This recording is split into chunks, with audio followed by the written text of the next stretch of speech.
There's no new ideas, no new concept, no new derivative rules, no theorems.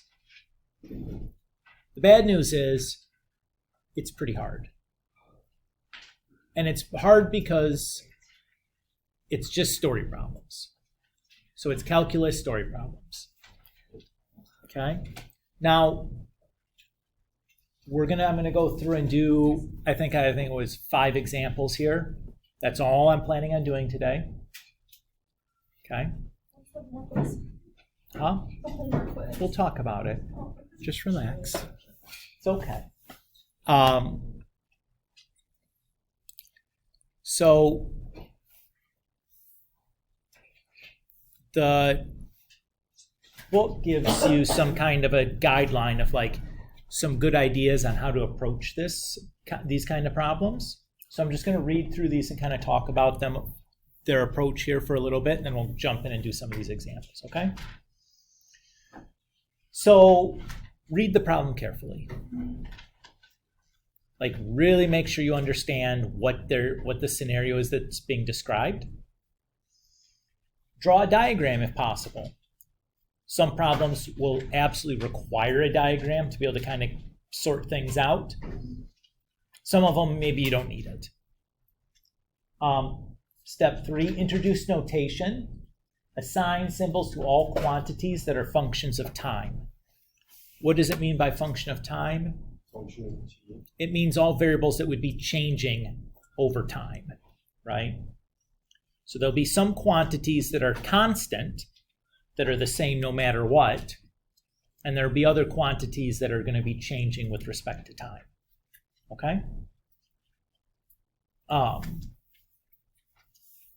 Express the information given and the required rate in terms of derivatives. We'll talk about what that means in a second. I would say that's wrapped up into 3. Those are all the same step to me. 5 says write an equation that relates the various quantities of the problem. If necessary, use the geometry of the situation to eliminate one of the variables by substitution. We'll see an example of doing just that.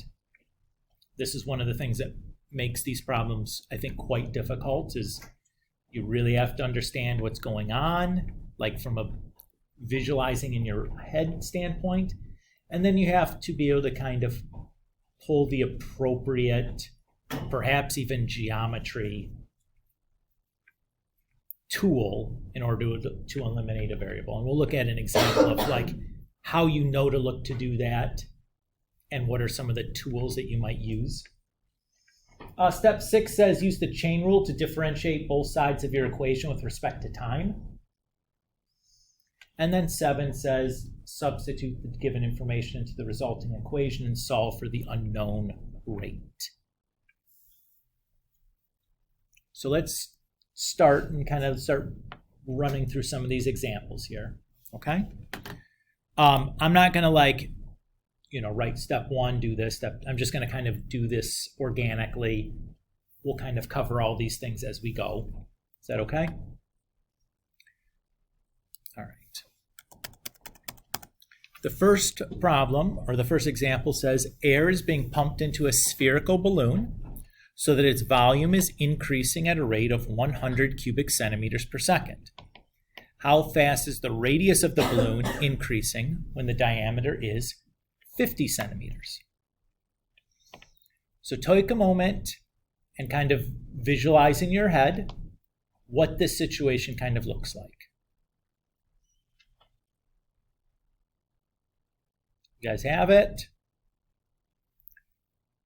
Balloon's getting bigger, the air in the balloon is changing, and at the same time, the radius of that balloon is changing, right? Everybody's agree? I don't think we really probably need to draw a picture to represent this because the change is like, I don't know. I just don't think a picture is probably really necessary for this. You could draw a sphere if you want to, but like, kind of, I think we know what a sphere looks like, right? So let's start assigning some variable names. to some of the stuff that we know. So it says volume, its volume increases at a rate of 100 cubic centimeters per second. What should we call that quantity? We need to come up with a symbol or a name or something to call that. Velocity? No. What else? The volume increases at a rate of 100 cubic centimeters per second. Derivative of volume with respect to time. Excellent. So we'll call it dV dt. Little helpful hint. Almost every time that you're given a quantity that's a rate, that's going to be represented by some derivative. So since we're talking about volume changing with time, it's going to be dV dt. Does that feel okay? All right. We're then asked, how fast is the radius of the balloon increasing? What is that? How should we represent that quantity? Velocity.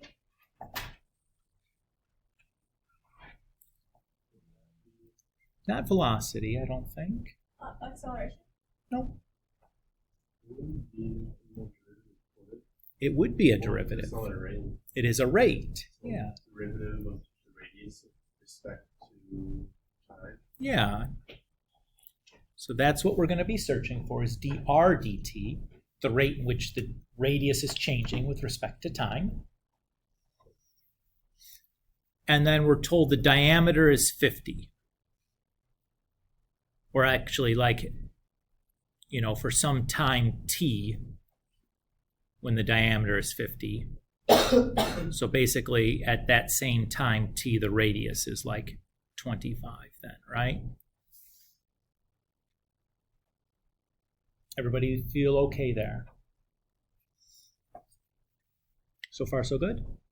Yes, Chanel? But you had the 25 by dividing by 50, right? Like, just to be sure. Yeah, radius is half a diameter.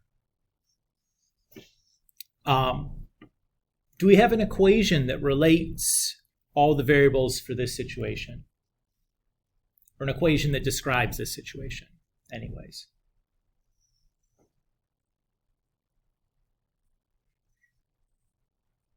What is the shape? A sphere. And what quantity of the sphere are we talking about mostly here? The volume. Who remembers that equation?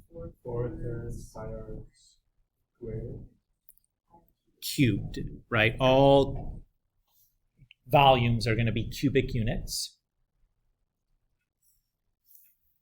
So that relates volume and radius. Those are the two things that we kind of know about. So what we'll do then is we'll take the derivative with respect to time of both sides of that equation.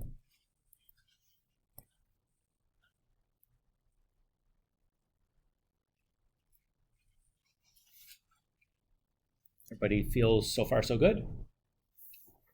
Chanel? Wait, so why did you change the derivative of the volume? Because we're interested in when the rates at which volume and the radius are changing. So that's a derivative. Okay? And we'll always do this. What's the derivative of volume with respect to time? dV dt. 1 times dV dt, right? Or we'll just write dV dt. And what's the derivative with respect to time of 4/3 pi r cubed? 4/3 pi times dr dt. Times Dr dt. 3r squared dr dt. Does that feel okay? Wait, so is that like the product rule of that? No, that's just a chain, right? So I took the derivative of r cubed, 3r squared, but because I did it with respect to time instead of radius, I get the dr dt along with it. That's like a chain happening there. So I noticed that I have a times 3 and divides 3. I can just reduce that. And now we can plug in, right?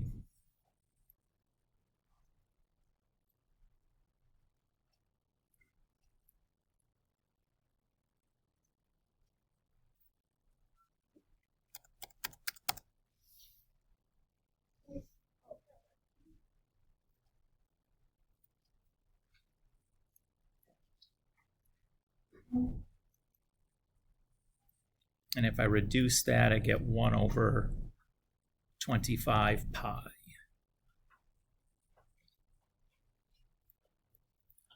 And I guess the unit there is what? We're in centimeters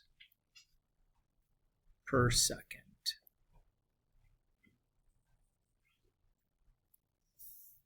I'm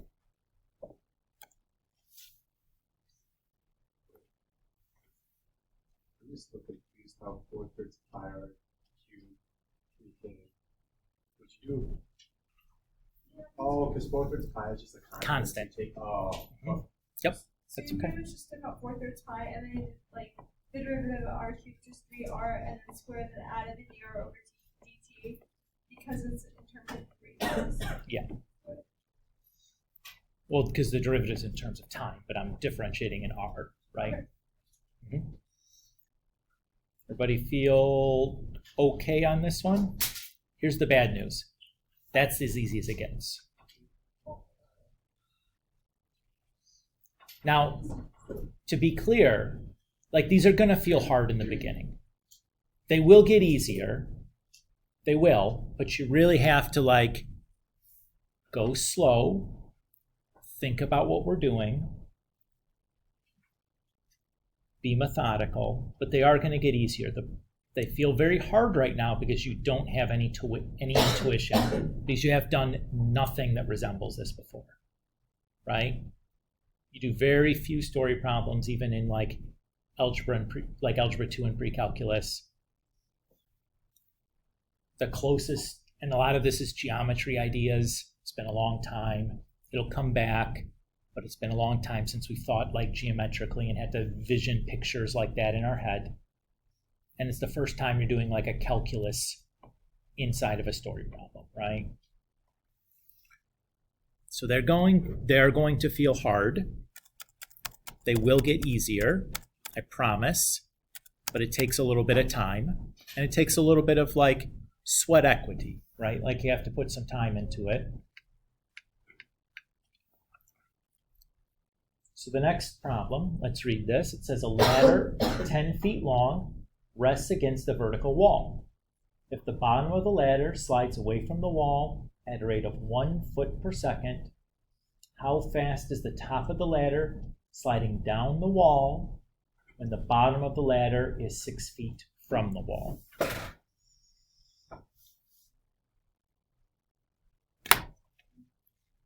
Is everybody picturing the situation? It's basically this, right? Right, that's what's going on, right? Does that feel okay? yeah. So let's draw ourselves a picture. This one, I think that would be useful since we can actually, like, there's some motion going on or obvious motion going on. So here's the wall and the floor, and here's our ladder. Everybody feel good with that? So I'm going to label this side X because it's horizontal. And the ladder is sliding in that direction in the X, right? How do you want to represent the speed in which it's sliding? Derivative? X Mm-hmm. T. Mm-hmm. And we're told even that is 1 foot per second. Should that be positive or negative, that rate? Negative? Well, let's think about it. Here's the length, is that length increasing over time or decreasing over time? Increasing. So that derivative should be positive. Feel good? Okay. Let's call this side y. And the ladder's moving down in that direction. So let's call the rate that it's moving down, we'll call that dy dt. And that is what we're searching for. Do we expect that value to be positive or negative? Negative. Very good, because if we think about this distance, that distance is getting smaller over time. So we expect that derivative to be negative. And I'm going to call this side r. But what is r? That's 10. And that's a constant, right? The length of the ladder is not changing with respect to time. The ladder is always going to be 10 feet long. Everybody feel okay? All right. What equation can we write that's going to relate these quantities together? Well, do we know anything about any angles involved? No. So I probably wouldn't use sine. Pythagorean theorem, though, is just about side lengths. That's the only thing we know. So that's a good choice.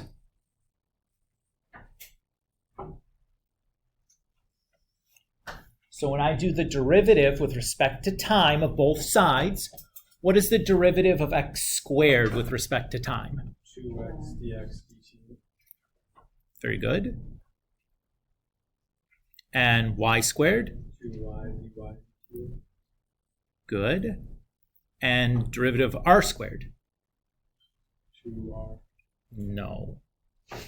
100. No. Oh. What? 0. 0. Why is it 0? Constant. R is a constant. R is a constant. Note I wrote that down because I knew it was going to be important, right? You know, the derivative of a constant is 0. So let's look at what we have. So we have x is 6, right? We have dx dt is 1. We're looking for dy dt, but we don't have y. Can we get it? Can you use sine? Oh, you can use Pythagorean theorem. Just going to use the Pythagorean theorem, right? We know the instant that we're interested, x is 6, and r continues to be 10. So y is going to end up being 8. The square root of 64. Mr. Blue, where'd you get the 6 from? I'm sorry. Was given to us in the problem. When the base of the ladder is 6 feet from the wall. Okay. And then why did you get rid of dx over dt? Because it's in terms of dx over dt, the derivative. Dx over t dt is given to us as 1. Oh, I'm sorry. That's okay.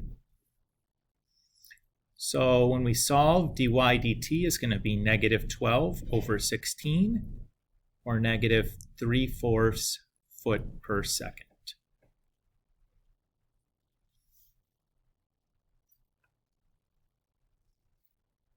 Now this problem I think was just a little bit step harder than the previous problem because there was one quantity that wasn't given to us in the problem that we had to find ourselves. That was the value for y, right? But otherwise pretty similar in level of difficulty. But we had one extra little layer on that. So far so good? All right, put on our big boy pants. This is so hard. Yes. Not that the other ones were easy per se, but this one is definitely difficult. A water tank has the shape of an inverted circular cone with base radius of 2 meters and height of 4 meters. If water is being pumped into the tank at a rate of 2 cubic meters per minute, find the rate at which the water level is rising when the water is 3 meters deep. I don't know what this looks like. This looks like inverted circular cone. Is it just like a party hat? Like an ice cream cone. Yeah.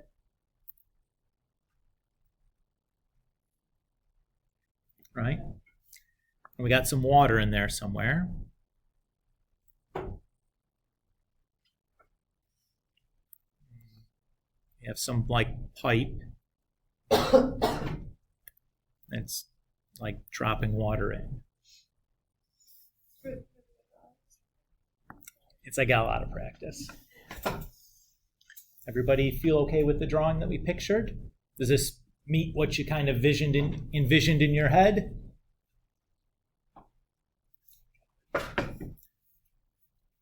All right. So one issue that we're going to have on problems like this is when we talk about like height and radius, there's actually two different heights and radiuses that we might be talking about, right? We have the height of the cone and we have the height of the water. We have the radius of the cone and then the radius of the top of the water, right? So what I'm going to do is I'm going to make sure that when I name the height and radius, I'm going to put a subscript to remind myself which one I'm talking about.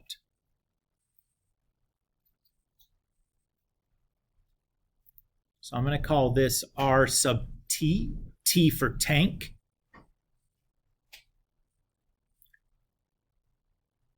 And I'm going to call this H sub T, again, T for tank.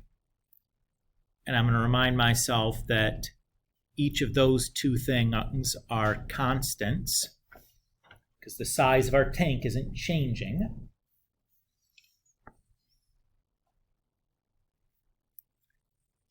And then I'm going to have an height of my water. I'm going to call that HW. And I'm going to have a radius for my water. I'm going to call that RW. Both of those two things are changing at every second, right? Or at every instant. So because of that, I know I'm going to have a drw dt and a dhw dt.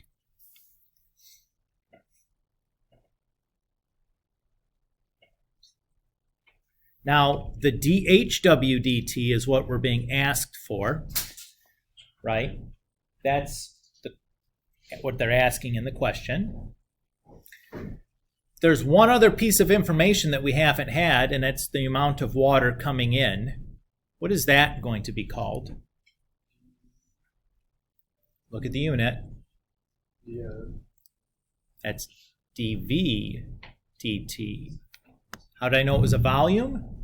Oh, this Cubic meters, right? So I knew that was a volume that was being added in. Does everybody feel okay with the picture and the labeling that we've done so far? All right. So what equation can we write that's going to relate the variables in this situation?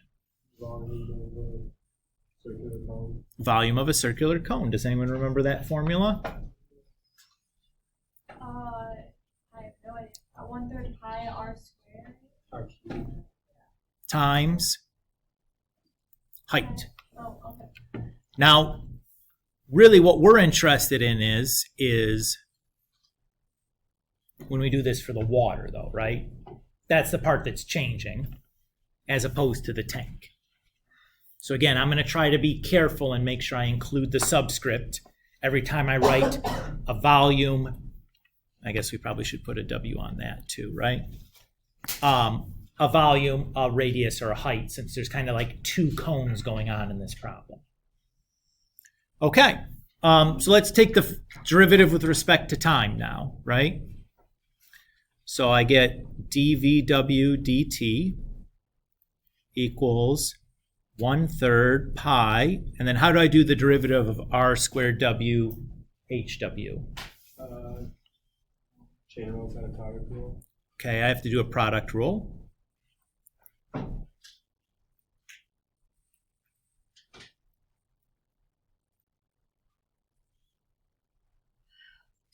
Oops.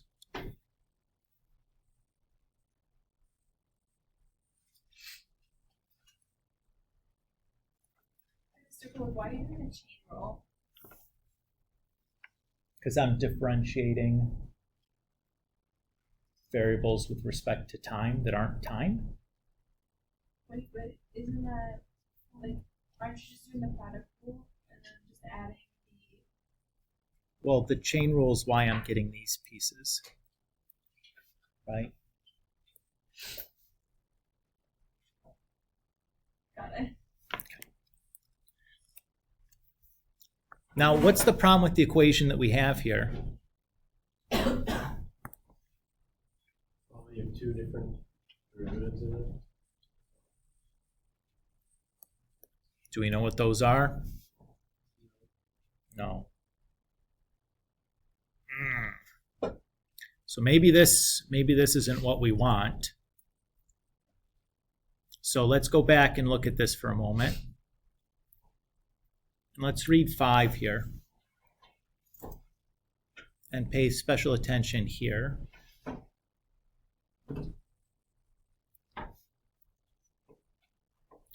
If necessary, use the geometry of the situation to eliminate one of the variables by substitution. So what we want to try to do is we want to take that equation we have for volume and eliminate the RW from it so that we can just differentiate and replace it with some factor of HW. So when we do the derivative, we only get H's and DT's in it, which are either what we want or what we have. Everybody's okay? So look at the situation here and look for a geometric relationship between R and H that we can exploit.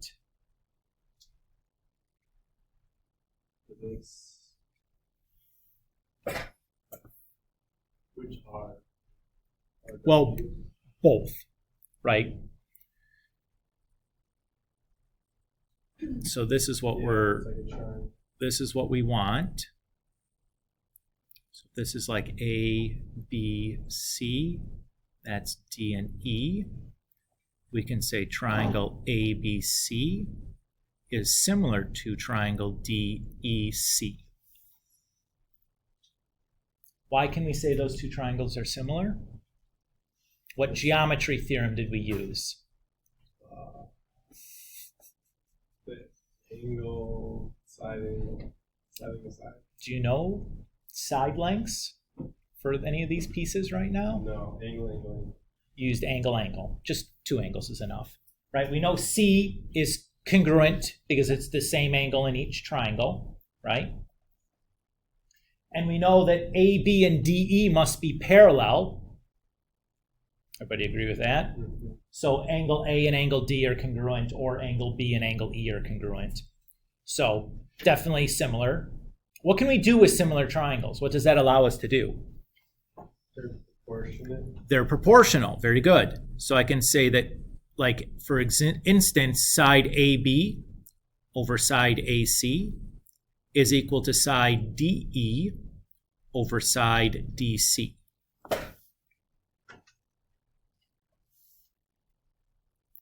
Or in other words, RT over HT is equal to RW over HW. And since we know RT and HT, those are constants. The radius for the tank is 2. The height for the tank is 4. We know that RW is 1/2 HW.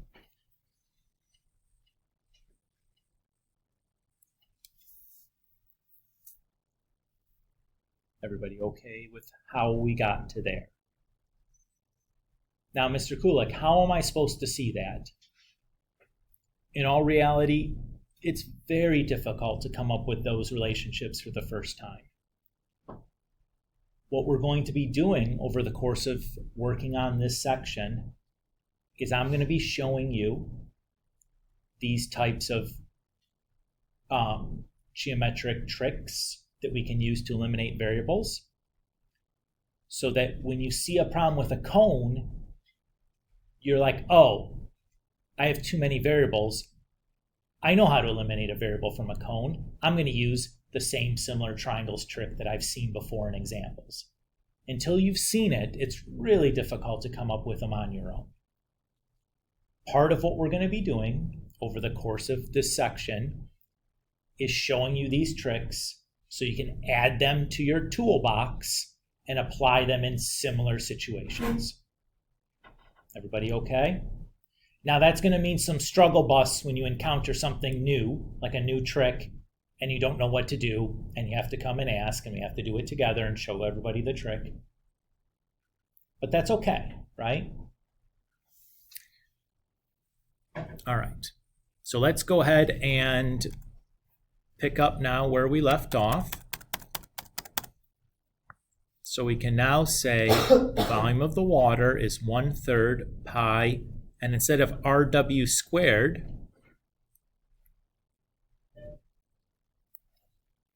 we have 1/2 HW squared. So if I simplify that down, what do I get? I get pi over 12 HW cubed. Everybody okay with how I simplify to there?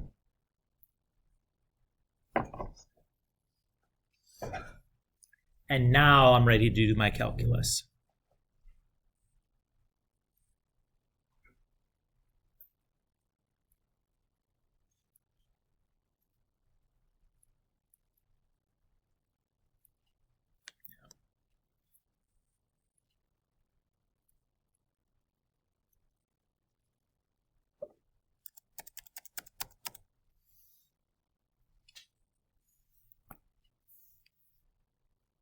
Is everybody okay with how I differentiated? If you're not, stop me and ask, or if you just need me to slow down for a minute because you're still processing, say something and we can pause and let you ruminate on it for a minute. I'm trying deliberately to go much slower than I usually do because I know this takes some time to process. Chanel? Wait, how did you simplify like the cube half HW? Like, I don't understand how you went from the first like black line to the second one. So 1/2 squared is 1/4. 1/4 times 1/3 is 12. Okay. And then times pi is pi over 12. Then I have HW squared times HW is HW cubed. All right, so let's fill in our values now. We know that dV dt is 2.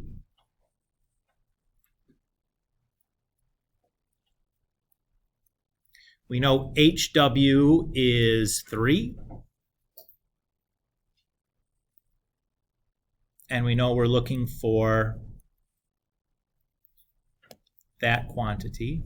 Just write it that way. So let's see. I'll do that. So I'm going to multiply both sides by 4 over 9 pi.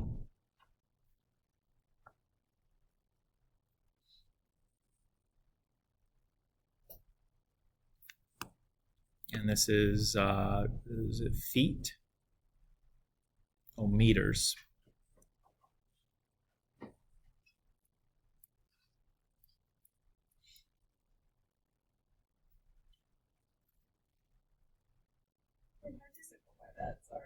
I multiplied both sides by 4 over 9 pi. Because on the right side I had 9 pi over 4. It should be pi, not t.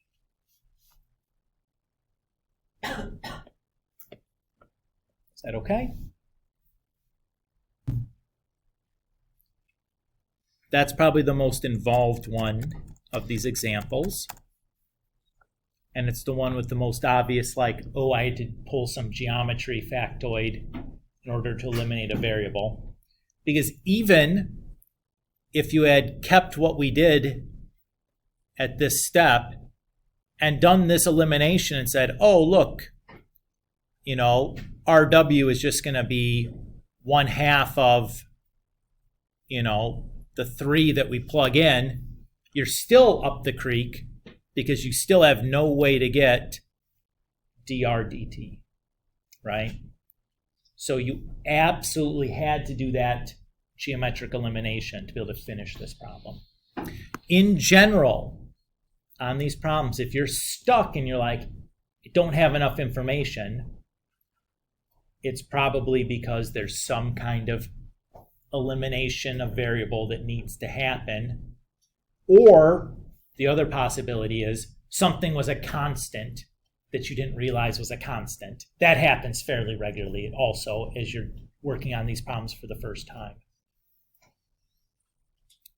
Okay, let's take a look at the next one. Car A is traveling west at 50 miles per hour. Car B is traveling north at 60 miles per hour. Both are headed for the intersection of the two roads. At what rate are the cars approaching each other when car A is 0.3 mile and car B is 0.4 mile from the intersection? So let's say this is the intersection. Here's car A. Here's car B.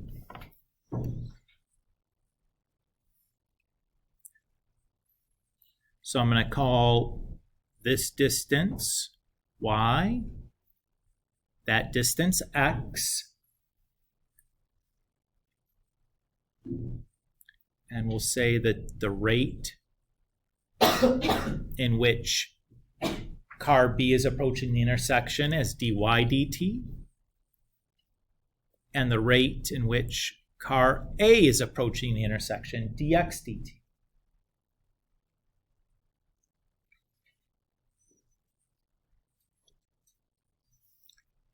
And it's asking then for the rate in which the cars are approaching one another. Well, the distance between those two cars I'm going to call r. And I know as time goes on, that distance is changing, right? That's not a constant. So that's going to have a rate associated with it, which is the one that we're looking for. So far, so good? Okay. So it says car A is traveling west at 50 miles per hour. So what is 50 miles per hour?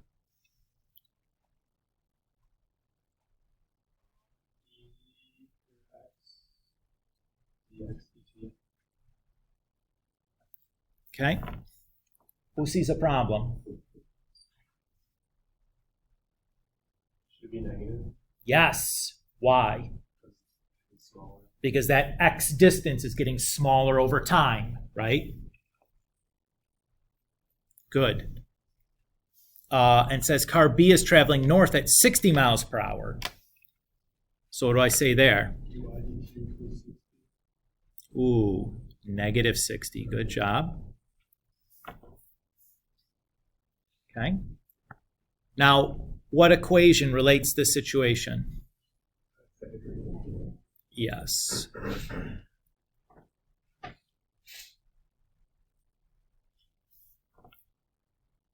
Okay.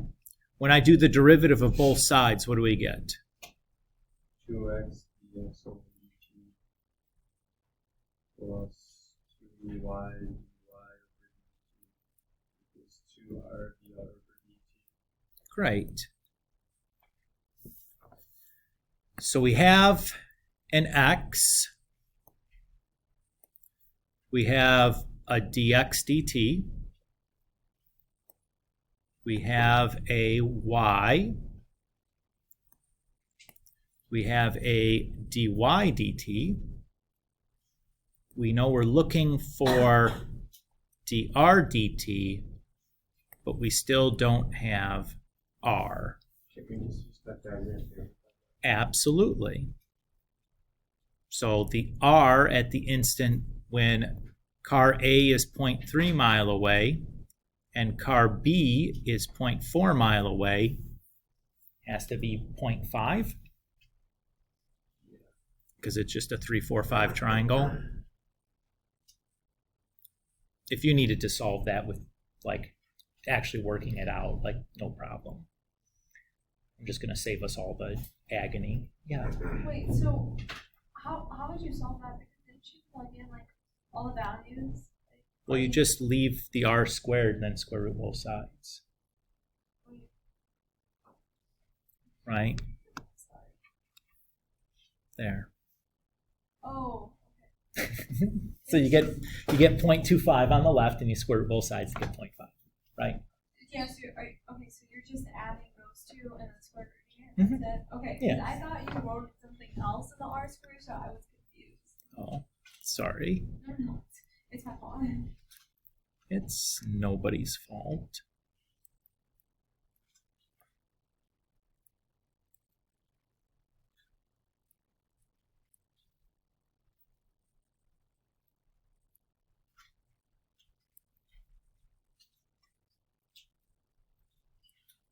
Oops.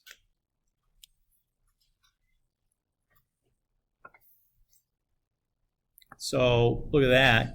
2 times 0.5, that just cancels each other out. That's lovely. So I get negative 30 minus 48, I think. So negative 78 miles per hour.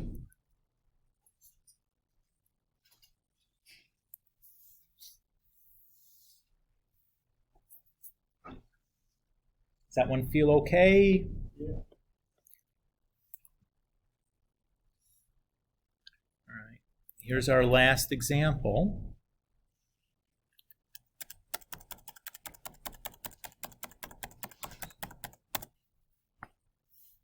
A man walks along a straight path at a speed of 4 feet per second.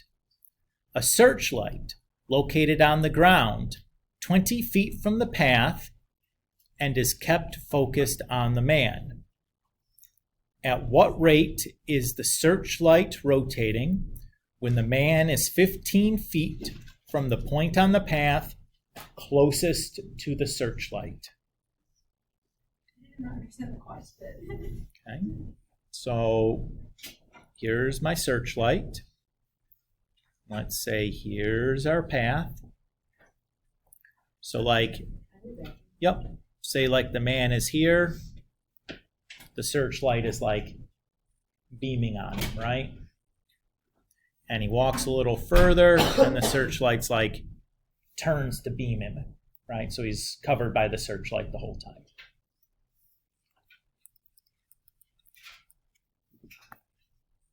So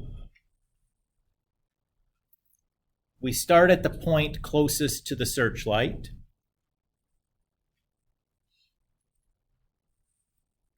That would always be this, right?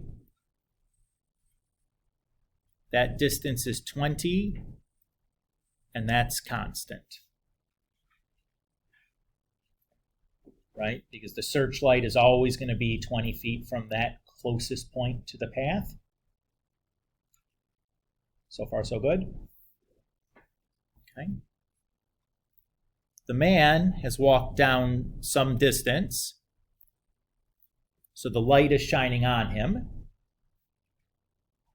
Let's call this distance x because that's changing with time, because the man is walking. and he's walking in this direction. So the rate he's walking should be positive or negative? Positive. Positive, because x will be getting longer with time. He's going to get further away from his starting point. And the rate that he's walking was 4 feet per second.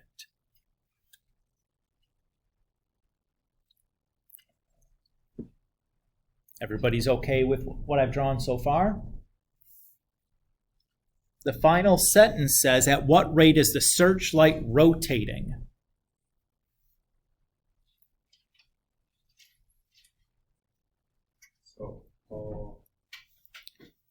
So we're going to have a theta there because what we're asking for is the rate in which that theta is changing. So anytime you hear rotating, you're thinking about an angle.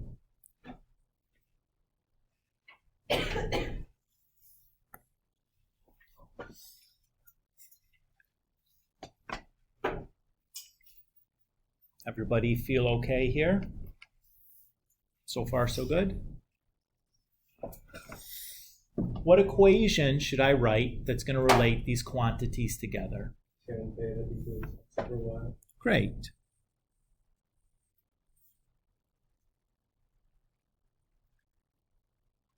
But I'm going to write over 20 since that's a constant. I'm just going to call it 20 and just be done with it so I don't accidentally do something silly and like differentiate and try to get a dy dt or something when I don't want that. Okay. If I take the derivative of both sides, what do I get when I do the derivative of the left-hand side? Secant tan, secant squared. Yeah.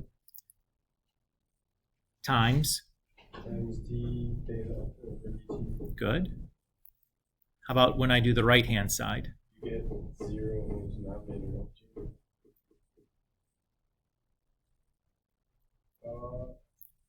Right? X over 20 is just 1 over 20 times x, right? So it's just a constant, and then the derivative of x is just 1 dx dt. Oh. So I just have 1 over 20 times 1 times dx dt.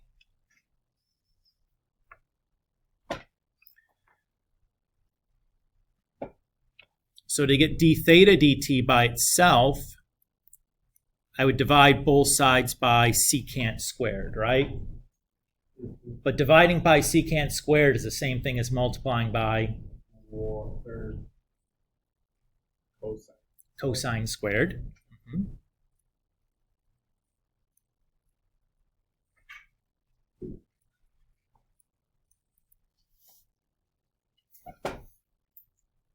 So far, so good.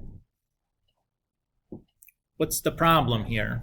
Don't have theta. Don't have theta. Do I need to figure that out? Yes. No. No, I don't. Do you know why? Doesn't matter. The angle doesn't matter. Do you know why? It's not asking about like a straight angle. It doesn't ask how big that distance is. It's asking how the rate at which it changes. It's because I have the triangle where theta's in, right? What is cosine of theta equal to? In a right triangle. SOHCAHTOA. Adjacent over hypotenuse. What is my adjacent side? Constant. 20. What is the hypotenuse? Dx over dt. It's just I don't know it, but if I know x is 15, you can find it. I sure as heck can find it.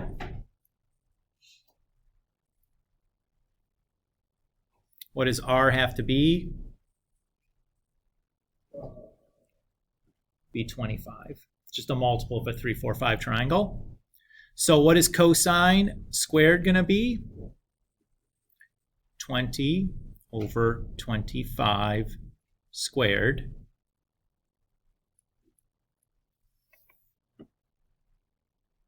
Would finding the angle that work too?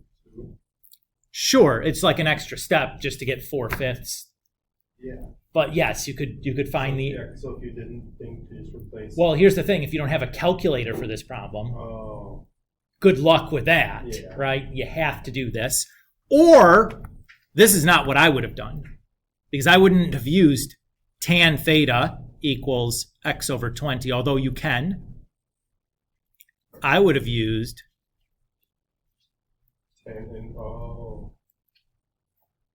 I'd use theta equals tan inverse of x over 20. Now, I've traded the calculus being a little bit harder because now I have a chain rule here. Do you have a question? No, I finished this part. I kind of went back through and I redid 1 and 2. Okay, just write me a note that says look on the paper, and you're good. And then I'm good to go with these two. Okay, staple those together, and I'll give you this, and you can take out your calculator.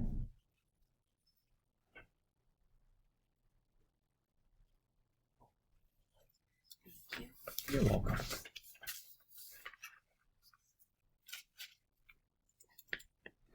Set that there for you.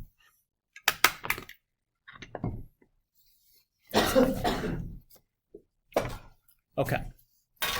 So the derivative of tan inverse is 1 over 1 plus the insides squared, and then times the derivative of the inside.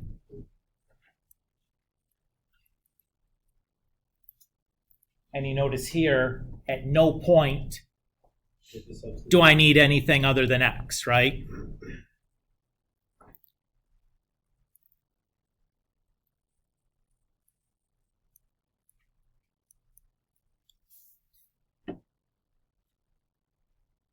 So I'm good at that point. And what would the unit here be for these? Be radian per second, right? Since it's the angle changing with time. All of our angles are always radians. And I'm not going to simplify the numbers because if it's a calculator section, it's just a matter of typing that into my calculator. If it's no calculator, I don't have to actually simplify the number on the AP exam. I just have to plug the numbers in and give it a unit and say I'm done. So I'm not going to strain myself to do that. How are you guys feeling? Overwhelmed, right? Yeah. And I don't want to scare anyone, but it's going to be hard in the beginning. Okay? This is just a hard skill to get the feel of because we do so little of this kind of work. But this is really coming into the first time in your math class where you can do like an authentic problem where it's like, okay, I can clearly see where this is like something really happening in real life that someone would be actually interested in trying to figure out, right? Like, these are real, like, you finally get to the point where you're starting to be able to model real world stuff that doesn't feel like inauthentic. And that's hard to get the feel of right away.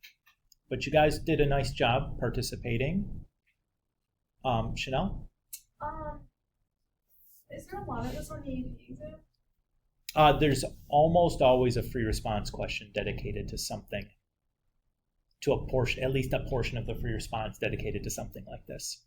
Oh my gosh. Everyone? Typically every year, there's going to be some kind of free response question that's going to involve a related rates problem. Okay, do we do more of related? Is this like the only like word problem-ish thing we do? No. This word problem? It's not. There's more next semester. There's more this semester even. This is, I think, the most complicated these things get. But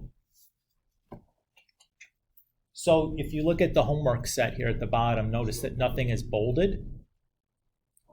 Consider them all bolded, because at one point or another you guys are going to do all of these for me to see. Mm-hmm.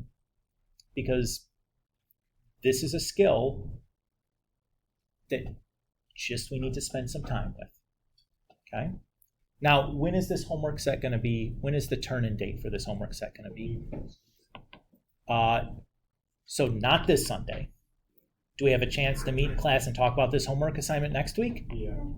No, because we have just Tuesday and then an asynchronous day. So it won't be due next Sunday either. 2 Sundays. 2 Sundays from now, right? So you have a long time before we have to really like have this turned in. And in fact, we don't see each other until, again, for a regular class day for over a week, right? It won't be until the following Monday that we see each other again. So you have over a week to kind of grind through some of this stuff, okay? On your asynchronous day, next week, I made a MyAP quiz. Don't think of it as a quiz, but that's what the MyAP calls them when I make an assignment on it, involving problems. Like I have I think it was like 13 multiple choice and 2 free response that are these kind of related rate style problems. Some of them are pretty straightforward and pretty easy. By the end, they start getting kind of hard. The last couple are pretty hard. I want to give you something where you can get some immediate feedback on it. That's why I'm giving you the multiple choice problems. Am I going to grade these right or wrong? No. Okay? Don't worry about that. I just want you to try. Okay? Do the best you can. Will we go through every single thing that I'm asking you to do? At some point, someone's going to do every single one of these problems and present it to everybody else. So we're going to see all of these things done. Yeah. Wait, so that's doing 2 Sundays, all of them, for accuracy? Nothing is for accuracy, Chanel. Oh, but I thought you said eventually. Yeah, eventually you're going to present it, and if it's not right, we'll make it right and talk about what was wrong with it. It's not a big deal. But this is stuff that, like, you need to try and you need to fail a little bit on, and that's okay. It's not going to be mastered the first time through because it's not that kind of a skill. Each related rate problem is kind of different than the one before it. It's not just like pushing simples. It's going to require a little bit of time to build out some intuition and get used to doing this process, right? It's just different. So it's going to take time. You're going to have to do stuff. You're going to have to do stuff wrong. You're going to have to get feedback for it and be like, oh my goodness, I can't believe, okay, sure, yeah, that's why that has to be that way, or like, oops, but I think the examples we did today serve as a really nice foundation and a nice building point for what we're trying to get to. Okay? So